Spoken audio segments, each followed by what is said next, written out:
Lahat, hindi po ako hater ni Sir Nico David. Actually, Okay, dati thank pa lang you. pinapanood ko na siya. Ayun, gusto ko lang linawin yung side ko about dito sa mga sinabi niya. First Okay, point na gusto sige. kong sabihin dito is yung video na nireactan ni Sir Nico David ay hooks lang siya. So, hindi siya yung buong sinabi ko during that MSB ball. Kung gusto nyo malaman yung buong sinabi ko, pwede nyo search yung... Actually, hindi naman yun yung point ko. Ang point ko doon kasi, parang sobrang Frank Miano-centric nung MSB ball.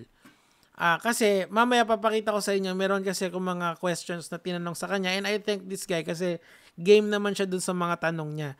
Medyo hawig mo si MJ Lopez Di ba? Medyo hawig niyo si MJ Lopez. YouTube channel ni Coach Frank. Sa bandang 23 minutes and Ayan. Siya yan kasi. So, pakinggan natin 37 seconds up to 25 minutes and 36 seconds yung buong sinabi ko doon. And yung Okay. second point ko naman dito is, tama yung sinabi ni Sir Nico David na Si Coach Frank yung pinasasalamatan, ba't hindi nyo pasalamatan yung sarili nyo? Ewan ko, Exactly. Kasi nga, kayo yung nagbayad dun sa MSB course niya, kayo yung umintindi, and hindi ko alam kung meron kayong coaching na nakuha. So, lahat yun effort nyo. I mean, I want you guys to be proud of yourselves. Gets? Yun lang yung gusto ko. Diyos ko naman, tuloy ba't natin. nakalimutan ko din pasalamatan yung sarili ko sa araw na yon. Yung nangyari Hindi kasi modesty ng Pilipino yun. You were, sa atin yan, usually Filipinos are very modest. Ingrained yan sa ating kultura. Tuloy kasi mo sa ba? ball na yon, hindi kami sinabihan na magsasalita pala lahat ng award. Di kumbaga, akala namin, kukuha lang kami ng award. Kaya yung nangyari is, kung ano lang yung laman ng puso ko at ng isip ko, yun lang yung sinabi ko. Depende kasi mukhang hindi naman ikaw yung nauna. Pwede kasing may nauna sa'yo, and yung nauna sa'yo, kinopya mo lang yung sinabi niya. Tingnan natin ano yung sabi niya rito. Pwede naman nating imbestigahan yan, Idol. Idol MJ Jr. 23 minutes, di ba? Puntahan natin. Ito sana gagawin ko kaso baka makaka-copyright din ako Anong pangalan nun? Miano. Okay? Miano na nagpa-piano. Okay? Tapos tingnan natin. Ito mga gusto ko sa 23 minutes daw siya. May nauna ba sa'yo? And action. No first kung saan ka. And Daddy Frank! Kasi hindi ko pa naman everything. Ayun lang. Ayun Tindig MJ Lopez Tayo na. Okay, so nagsalita siya dyan. Pinasalamatan niya si Franklin Miano. Pero siguro na-ingrain na rin sa sarili mo kasi nga karamihan sa mga nauna sa'yo, nag-thank you na rin kay Frank. Understandable yun. Basic psychology yan. Sayang, ito sana yung cover natin kasi baka maano rin ako ma-plagiarism din ako Tuloy natin. Ano yung sinabi ko? Ay, di ako prepared Sa part ko na yan, sinabi ko din naman kung paano ako nagsimula, kung paano ko na-meet yung MSB, kung ano yung mga struggles ko during that time, paano ko siya nagawa ng solusyon, and then up to that point na kung paano ko na-hit yung first 7 figures ko. Ayun. Ikaw lang talaga yung may gawa nun. Wala nang ibang may gawa nun. Pero ang tanong dito, Tol, hanggang kailan sustainable ba yan? Kasi meron mga ganun Baka kasi nasa honeymoon period ka pa lang nung hanggang kailan ka magsi 7 figures. And lang guys yung gusto kong sabihin. No hate Nico David Debang, pucha, lupit ng title kay Sir Nico David kasi wala naman siyang sinabing masama. And kung gusto nyong malaman talaga kung ano yung buong sinabi pag ikaw nagbenta ng course dito, ko na agad. namin, panoorin nyo yung full video ng MSB Ball namin sa channel. Eto ba, bakit pinopromote mo yung eto hindi ko maintindihan, Tol gusto kong i-explain mo sa akin next video mo. And I will react accordingly. Hindi naman kita babastusin or anything. Hindi naman ako yung ibang reaction video channel Gusto kong tanong sa'yo kung bakit kailangan mong i-promote yung video ni Franklin Miano when in fact, it's your effort. Diba? Kasi yung knowledge mo ngayon, sa'yo na yan. Wala nang kukuha niyan. Like for example, yung mga natutunan ko sa school about sa science, math, English, pwede kong ituro yan ng libre sa mga tao. Discretion ko na yon, akin na yon. So why is it na ikaw, kayong dyan sa MSB, natatakot kayo ituro yung alam nyo sa ibang tao? It's just mind-boggling kung ano yung nangyayari dito. At saka ito pa. So, etong si Idol naman, ano naman to, sa tingin ko, sa lahat ng nakausap ko sa MSB na nag-succeed, siya yung pinakamagalang. Meron kasi isa bastos dito, hindi ko na lang aanuhin. Gusto pa i-DM ko siya. Ano ka, gold? Parang doon ako nainis eh. Kasi pwede naman tayo mag-usap ng ganito. So, tinanong ko siya, Idol, ewan ko lang kung nakikita niya. Siguro mas maganda ganitong view natin. Okay, sige.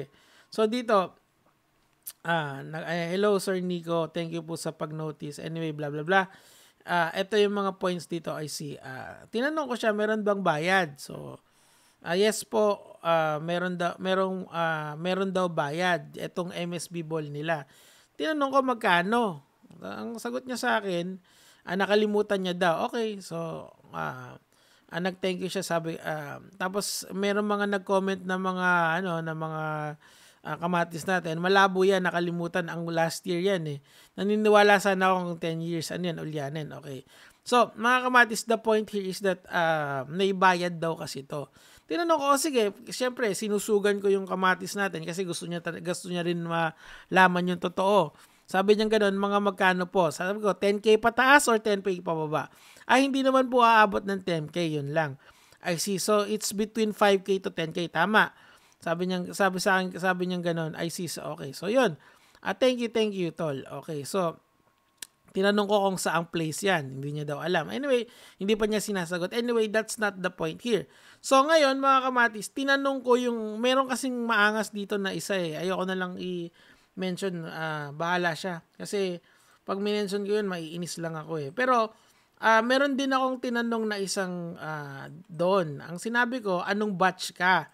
So, bakit relevant yung batch na yon? Kasi, tandaan nyo, yung MSB Ball na yon, Millionaires Ball yon. May mga nanalo, may mga na-awardan. Ibig sabihin, ilang batch ba to? Galing ba kayo sa isang batch lang? 10 years. Gets nyo? Kasi relevant yun eh. Pertinent yung question na yun. Kasi kung, tingnan mo asan ba yun? Asan ba kasi yun? Bandang dulo siguro. Yung picture sila. So, this is the MSB Ball. Tapos, ito yung millionaires, ayan. Yung mga millionaires nila. So, yung mga nakaupo, hindi yun nanalo, di ba? So, mga milyonaryo na ba sila? Or wala pa silang nakukuha? Ilan yung kliyente nila, di ba? Kasi, from the looks of it, nagbayad lahat yung mga yan. Okay? Parties, paying audience yung mga yan. Yung mga nakaupo dyan sa, tawag dito sa diyan sa sa program nyo. Now, etong mga to, these are all the people na naging milyonaryo. Paano naman yung iba? Yung kasi ang sinabi dito, meron daw 97% na success rate etong I kid you not mga kamatis, hindi ito inimbento ko. Sinabi niya yan dito sa kanyang eto, 'di ba? Sa bandang dulo. Sinabi niya rito, 97% success rate yung nandito. Ayan, Andyan lahat 'yan. Ano 'yan, hindi ko inimbento 'yan. So, ang akin lang, kung ganun kataas yung success rate mo dito, ibig sabihin, everyone here in this in the audience right there is close to getting 1 million, okay? Or malapit na. Pero ang problema dito, pang ilang batch na ba to? And bawat batch, ilan yung nagiging milyonaryo? Kasi from the stories na nakuha ko, kada isang batch, merong 50 to 60 na katao. So sa isang batch na yun, ilan doon yung nagiging milyonaryo? Kasi kung 97%, di ibig sabihin, sa 50, 47, 48 na katao yung nagiging milyonary doon. Gets nyo ba yung logic ng aking probing question sa kanya? Kasi the claims is so absurdly, napaka-absurd nung number na yon, di ba? Na naging milyonaryo kayo sa isang batch na yan. Pero baka kasi press release lang to eh. Ibig sabihin, yung mga magaganda lang yung pinapakita, tapos yung mga hindi kaaya-aya, hindi pinapakita. This is the problem kasi sa mga ganitong program compared to your normal school. Sa school kasi, nakikita mo agad yung mga kaklase mong nag-succeed at saka yung mga kaklase mong hindi nag-succeed. Gets nyo? Parehas kayo ng pinasukang school, parehas kayo ng course na kinuhanan, parehas kayo ng high school, etc. Pero nakikita nyo doon sa mga classmate nyo, yung ibang mga tao na na pumasa at saka hindi pumasa. Gets? So, ang point ko dito, mga kamatis, mga kaibigan, is that sa school system kasi, very transparent yung mga nangyayari. Dito naman sa MSB, nakikita mo lang yung magaganda. So, paano yung mga pangit? Hindi naman tayo aabot dito sa almost everyday na Franklin Miano debunk na ginagawa ko kung walang nagrereklamo. If this was normal, na onti lang yung nagrereklamo, wala sanang ganito. Pero the fact of the matter is, almost everyday may content about kay Franklin Miano. Almost everyday may mga sinasabi ang tao sa'yo. You have to question.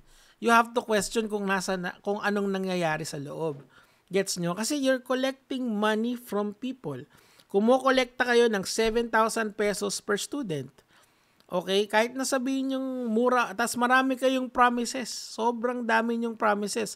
The promises is almost what? 1 hour long. Okay? Ayan o. Exclusive access, lifetime coaching, exclusive private FB community, free 300 plus. Nakita nyo yung ano rito, yung sistema nitong MSB na to. This is why masaya ako dahil etong si Steven is game dun sa mga probing questions. Kaya lang talaga, kung sasagot kayo sa akin, okay lang naman na ganito. Pwede naman tayo magkaroon ng matinong conversation. O minura ko ba siya? Ininis ko ba siya? Hindi, di ba? Kasi maayos siya. Gusto niya ring ihayag yung side nila Franklin. Or at least nung MSB. Ganon, di ba? Gusto ko lang maging confident ka sa sarili mo, bro. Kasi bata ka pa. I mean, marami ka pang kikitaing pera. Pero tignan mo din kung ano yung epekto dun sa mga kasama mo. Like dito sa YouTube, hindi naman lahat na nag-YouTube nagsasucceed. Ako may mas successful pa sa akin. Pero I persist. I move forward. Why? I enjoy doing content. Gusto ko yung ginagawa ko, di ba? So yun lang naman yung sa akin for today, mga kamatis. Bukas ulit. Grabe.